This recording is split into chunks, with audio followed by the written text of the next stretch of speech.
ಪಹಲ್ಗಾಮ್ ಅಲ್ಲಿ ಆಯ್ತು ಸರ್, ನೀವು ಇದಕ್ಕೆ ತನಿಖೆ ಆಗ್ಲಿ ಅಂತ ಹೇಳ್ಬಹುದು. ಪಹಲ್ಗಾಮ್ ನಲ್ಲಿ ಧರ್ಮದ ಹೆಸರು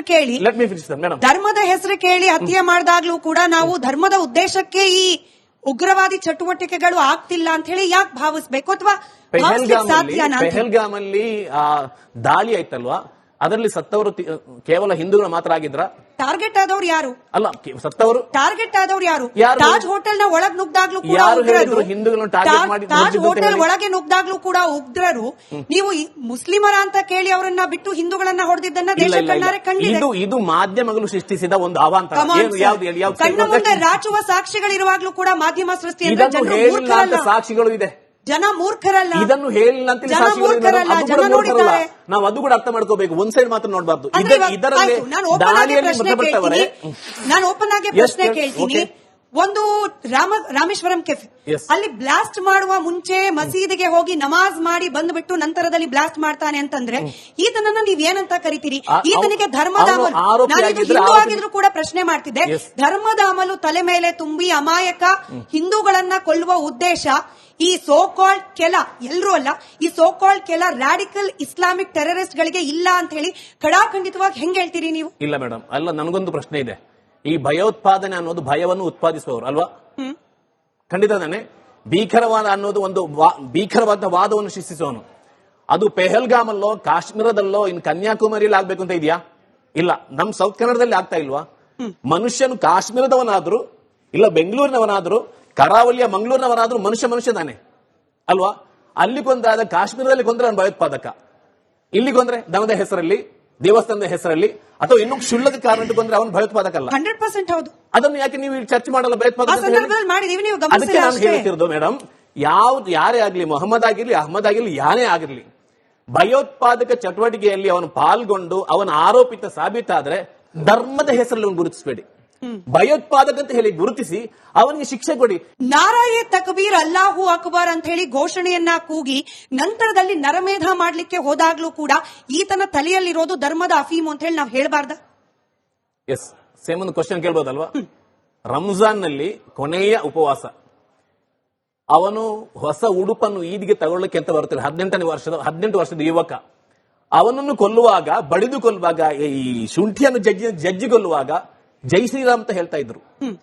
ನೀವು ಕೇಳಿರಬಹುದು. ಇದಕ್ಕೆ ನಾನು ಏನು ಹೇಳೋಣ? ಸ್ಯಾಫ್ರಾನ್ ಟೆರರಿಸಂ ಇದೆಯಲ್ಲ ಸರ್ಪದ, ಅದೇ ನಾನು ಹೇಳ್ತೀನಿ ಮೇಡಮ್. ಇಲ್ಲ, ಇಸ್ಲಾಂ ಟೆರರಿಸಂ ಒಪ್ಪಲ್ಲ ನಾನು. ಜೈ ಶ್ರೀರಾಮ್ ಅಂದ್ರೆ ಸ್ಯಾಫ್ರಾನ್ ಟೆರರಿಸಂ ಒಪ್ಪಬೇಕು. ಇದನ್ನು ಕ್ಲಿಯರ್ ಮಾಡಿ. ಜೈ ಶ್ರೀರಾಮ್ ಅಂದು ಕೊಲ್ಲುವವರನ್ನ ಸ್ಯಾಫ್ರಾನ್ ಟೆರರಿಸ್ಟ್ ಗಳು ಅಂತ ಹೇಳಿ ನಾವು ಒಪ್ಪಬೇಕು. ನಾರಾಯೇ ತಕ್ಬೀರ್ ಅಲ್ಲಾಹು ಅಕ್ಬರ್ ಅಂತ ಕೂಗಿ ಕೊಲೆ ಮಾಡುವವರನ್ನ ರಾಡಿಕಲ್ ಇಸ್ಲಾಮಿಕ್ ಟೆರರಿಸ್ಟ್ ಅಂತ ಒಪ್ಪಬಾರದು. ನಾನು ಅದೇ ಹೇಳ್ತೇನೆ. ಇದು ಯಾವ ತರ್ಕ? ಮೊದಲಿಂದ ನಾನು ಹೇಳ್ತಿರೋದು, ಈ ಕೃತ್ಯಗಳಿದೆ ಅದರ ಮೇಲೆ ಧರ್ಮಗಳನ್ನು ಲೇಪನ ಮಾಡಿ ನಮ್ಗೆ ಅಲ್ಲೂ ಇದೆ ಕೇಳೋಕೆ.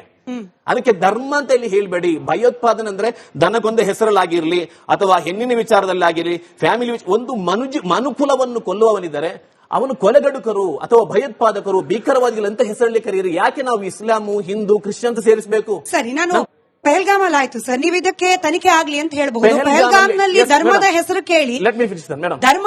ಕೇಳಿ ಹತ್ಯೆ ಮಾಡಿದಾಗ್ಲೂ ಕೂಡ ನಾವು ಧರ್ಮದ ಉದ್ದೇಶಕ್ಕೆ ಈ ಉಗ್ರವಾದಿ ಚಟುವಟಿಕೆಗಳು ಆಗ್ತಿಲ್ಲ ಅಂತ ಹೇಳಿ ಯಾಕೆ ಭಾವಿಸ್ಬೇಕು, ಅಥವಾ ಪಹಲ್ಗಾಮ್ ಅಲ್ಲಿ ದಾಳಿ ಆಯ್ತಲ್ವಾ, ಅದರಲ್ಲಿ ಸತ್ತವರು ಕೇವಲ ಹಿಂದೂಗಳು ಮಾತ್ರ ಆಗಿದ್ರ? ಟಾರ್ಗೆಟ್ ಆದವ್ರು ಯಾರು? ಅಲ್ಲ, ಸತ್ತವರು ಟಾರ್ಗೆಟ್ ಆದವ್ರು ಯಾರು? ತಾಜ್ ಹೋಟೆಲ್ ನ ಒಳಗ್ ನುಗ್ದಾಗ್ಲೂ ಕೂಡ ತಾಜ್ ಹೋಟೆಲ್ ಒಳಗೆ ನುಗ್ದಾಗ್ಲೂ ಕೂಡ ಉಗ್ರರು ನೀವು ಮುಸ್ಲಿಮರ ಅಂತ ಕೇಳಿ ಅವರನ್ನ ಬಿಟ್ಟು ಹಿಂದೂಗಳನ್ನ ಹೊಡೆದಿದ್ದನ್ನ ದೇಶ ಕಣ್ಣಾರೆ ಕಂಡಿದೆ. ಇದು ಮಾಧ್ಯಮಗಳು ಸೃಷ್ಟಿಸಿದ ಒಂದು ಅವಾಂತರ. ಕಣ್ಣ ಮುಂದೆ ರಾಚುವ ಸಾಕ್ಷಿಗಳಿರುವಾಗ್ಲೂ ಕೂಡ ಮಾಧ್ಯಮ ಸೃಷ್ಟಿ ಸಾಕ್ಷಿಗಳು ಇದೆ. ಜನ ಮೂರ್ಖರಲ್ಲ, ಇದನ್ನು ಹೇಳಿಲ್ಲ ಅಂತ ನಾವು ಅದು ಕೂಡ ಅರ್ಥ ಮಾಡ್ಕೋಬೇಕು. ಒಂದ್ ಸೈಡ್ ಮಾತ್ರ ನೋಡಬಾರ್ದು. ನಾನು ಓಪನ್ ಆಗಿ ಪ್ರಶ್ನೆ ಕೇಳ್ತೀನಿ. ಒಂದು ರಾಮೇಶ್ವರಂ ಕೆಫೆ ಅಲ್ಲಿ ಬ್ಲಾಸ್ಟ್ ಮಾಡುವ ಮುಂಚೆ ಮಸೀದಿಗೆ ಹೋಗಿ ನಮಾಜ್ ಮಾಡಿ ಬಂದ್ಬಿಟ್ಟು ನಂತರದಲ್ಲಿ ಬ್ಲಾಸ್ಟ್ ಮಾಡ್ತಾನೆ ಅಂತಂದ್ರೆ ಈತನನ್ನ ನೀವ್ ಏನಂತ ಕರಿತೀರಿ?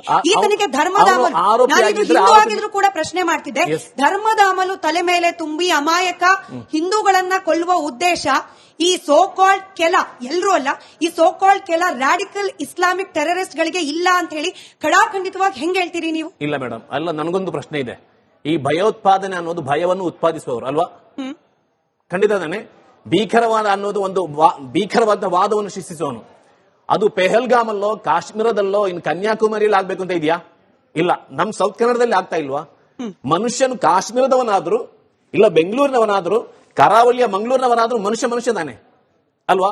ಅಲ್ಲಿ ಕೊಂದಾದ ಕಾಶ್ಮೀರದಲ್ಲಿ ಕೊಂದ್ರೆ ಅವನು ಭಯೋತ್ಪಾದಕ, ಇಲ್ಲಿ ಕೊಂದ್ರೆ ದನದ ಹೆಸರಲ್ಲಿ ದೇವಸ್ಥಾನದ ಹೆಸರಲ್ಲಿ ಅಥವಾ ಇನ್ನೂ ಕ್ಷುಲ್ಲಕ ಕಾರಣ ಕೊಂದ್ರೆ ಅವನು ಭಯೋತ್ಪಾದಕ ಅಲ್ಲ. 100% ಹೌದು. ಅದನ್ನು ಯಾಕೆ ನೀವು ಚರ್ಚೆ ಮಾಡಲ್ಲ ಭಯೋತ್ಪಾದಕ? ಅದಕ್ಕೆ ನಾನು ಹೇಳ್ತಿರೋದು ಮೇಡಮ್, ಯಾರೇ ಆಗ್ಲಿ, ಮೊಹಮ್ಮದ್ ಆಗಿರ್ಲಿ, ಅಹಮದ್ ಆಗಿರ್ಲಿ, ಯಾರೇ ಆಗಿರ್ಲಿ, ಭಯೋತ್ಪಾದಕ ಚಟುವಟಿಕೆಯಲ್ಲಿ ಅವನು ಪಾಲ್ಗೊಂಡು ಅವನ ಆರೋಪಿತ ಸಾಬೀತಾದ್ರೆ ಧರ್ಮದ ಹೆಸರಲ್ಲಿ ಅವನು ಗುರುತಿಸಬೇಡಿ. ಭಯೋತ್ಪಾದಕ ಅಂತ ಹೇಳಿ ಗುರುತಿಸಿ ಅವನಿಗೆ ಶಿಕ್ಷೆ ಕೊಡಿ.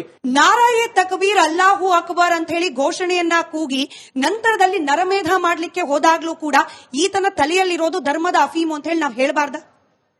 ಎಸ್, ಸೇಮ್ ಒಂದು ಕ್ವಶನ್ ಕೇಳ್ಬೋದಲ್ವಾ? ರಂಜಾನ್ ನಲ್ಲಿ ಕೊನೆಯ ಉಪವಾಸ, ಅವನು ಹೊಸ ಉಡುಪನ್ನು ಈದಿಗೆ ತಗೊಳ್ಳಕ್ಕೆ ಅಂತ ಬರ್ತಾರೆ 18 ವರ್ಷದ ಯುವಕ. ಅವನನ್ನು ಕೊಲ್ಲುವಾಗ, ಬಡಿದು ಕೊಲ್ಲುವಾಗ, ಈ ಶುಂಠಿಯನ್ನು ಜಜ್ಜಿ ಕೊಲ್ಲುವಾಗ ಜೈ ಶ್ರೀರಾಮ್ ಅಂತ ಹೇಳ್ತಾ ಇದ್ರು. ನೀವು ಕೇಳಿರಬಹುದು. ಇದಕ್ಕೆ ನಾನು ಏನು ಹೇಳೋಣ? ಸ್ಯಾಫ್ರಾನ್ ಟೆರರಿಸಂ ಇದೆಯಲ್ಲ ಸರ್ ಪದ. ಅದೇ ನಾನು ಹೇಳ್ತೀನಿ ಮೇಡಮ್. ಇಲ್ಲ, ಇಸ್ಲಾಂ ಟೆರರಿಸಂ ಒಪ್ಪಲ್ಲ ನಾನು. ಅದೇ ನಾನು ಜೈ ಶ್ರೀರಾಮ್ ಅಂದ್ರೆ ಸ್ಯಾಫ್ರಾನ್ ಟೆರರಿಸಂ ಒಪ್ಪಬೇಕು. ಇದನ್ನ ಕ್ಲಿಯರ್ ಮಾಡಿ ಜೈ ಶ್ರೀರಾಮ್ ಅಂದು ಕೊಲ್ಲುವವರನ್ನ ಸ್ಯಾಫ್ರಾನ್ ಟೆರರಿಸ್ಟ್ ಗಳು ಅಂತ ಹೇಳಿ ನಾವು ಒಪ್ಪಬೇಕು. ನಾರಾಯ ತಕ್ಬೀರ್ ಅಲ್ಲಾಹು ಅಕ್ಬರ್ ಅಂತ ಕೂಗಿ ಕೊಲೆ ಮಾಡುವವರನ್ನ ರಾಡಿಕಲ್ ಇಸ್ಲಾಮಿಕ್ ಟೆರರಿಸ್ಟ್ ಅಂತ ಒಪ್ಪಬಾರದು. ನಾನು ಅದೇ ಹೇಳ್ತಿರೋದು. ಇದು ಯಾವ ತರ್ಕ? ಮೊದಲಿಂದ ನಾನು ಹೇಳ್ತಿರೋದು, ಈ ಕೃತ್ಯಗಳಿದೆ ಅದರ ಮೇಲೆ ಧರ್ಮಗಳನ್ನು ಲೇಪನ ಮಾಡಿ ನಮ್ಗೆ ಅಲ್ಲೂ ಇದೆ ಕೇಳೋಕೆ. ಅದಕ್ಕೆ ಧರ್ಮ ಅಂತ ಇಲ್ಲಿ ಹೇಳ್ಬೇಡಿ. ಭಯೋತ್ಪಾದನೆ ಅಂದ್ರೆ ದನಗೊಂದು ಹೆಸರಲ್ಲಾಗಿರ್ಲಿ ಅಥವಾ ಹೆಣ್ಣಿನ ವಿಚಾರದಲ್ಲಿ ಆಗಿರ್ಲಿ, ಫ್ಯಾಮಿಲಿ ಒಂದು ಮನುಕುಲವನ್ನು ಕೊಲ್ಲುವವನಿದ್ದಾರೆ, ಅವನು ಕೊಲೆಗಡುಕರು ಅಥವಾ ಭಯೋತ್ಪಾದಕರು, ಭೀಕರವಾದಿಗಳು ಅಂತ ಹೆಸರಲ್ಲಿ ಕರೆಯಿರಿ. ಯಾಕೆ ನಾವು ಇಸ್ಲಾಮು, ಹಿಂದೂ, ಕ್ರಿಶ್ಚಿಯನ್ ಅಂತ ಸೇರಿಸಬೇಕು? ಸರಿ, ನಾನು